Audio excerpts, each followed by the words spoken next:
I'll pick my top three Okay. because there's many. There's a lot Yes. of things that are happening in the world currently. There's a lot of things.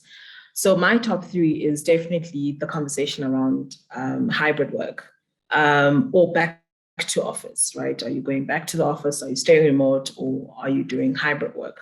So and focusing on hybrid work because it's it's something that's completely new change from being at the office to being at home, and there was a transition there. So again, we're changing into this hybrid model. So that's something to really sort of watch out to, and understanding what are the pros and the cons of it, and being cognizant about the impact that it will have on the employees. And not just talking about policy that, just come back to the office. There's actually replications to it. So hybrid work for me is something that is definitely one of the biggest trends that are going to come into 2022.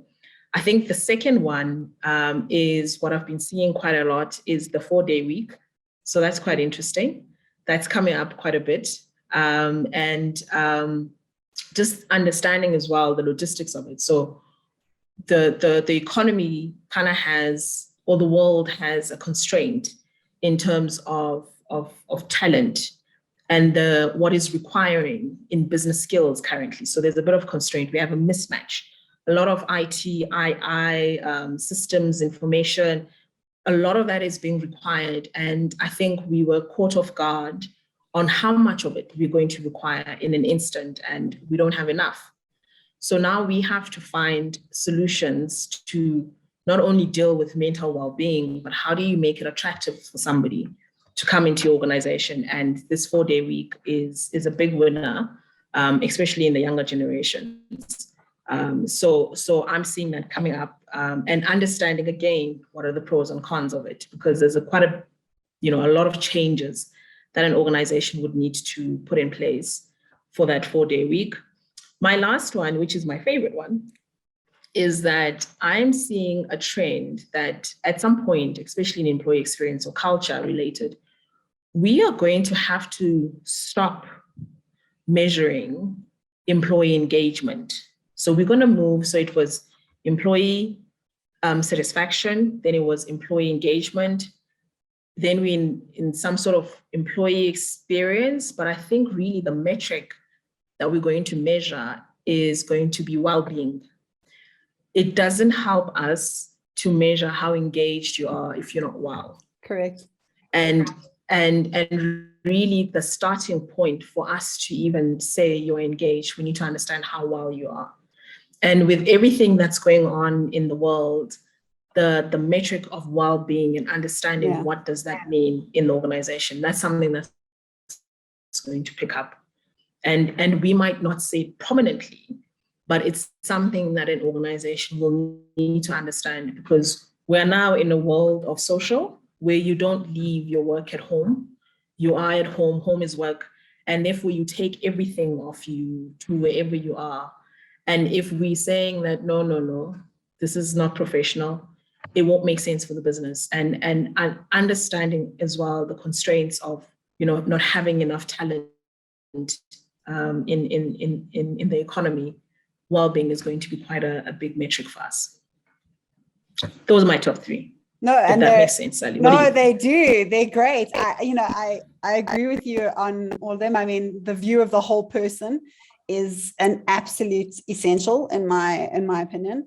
To be able to see the whole person and recognize I'm not a different Sally at home, at play, at work. I'm just Sally. And expecting me to split my personality and split my life that fragmentation doesn't lead to a healthy mindset. So I agree with you in that it is a great metric. It's a engagement, as we see with customer experience as well, because I like your social post and click on your email doesn't mean that I'm invested in your product. So the metric, it's a vanity metric. It's not a metric of actual, it doesn't have any realness behind it. So yes, I agree with you. And interestingly, on the 4-day week, so I don't know if you know, but so talk runs, and we have done for the last 3 years.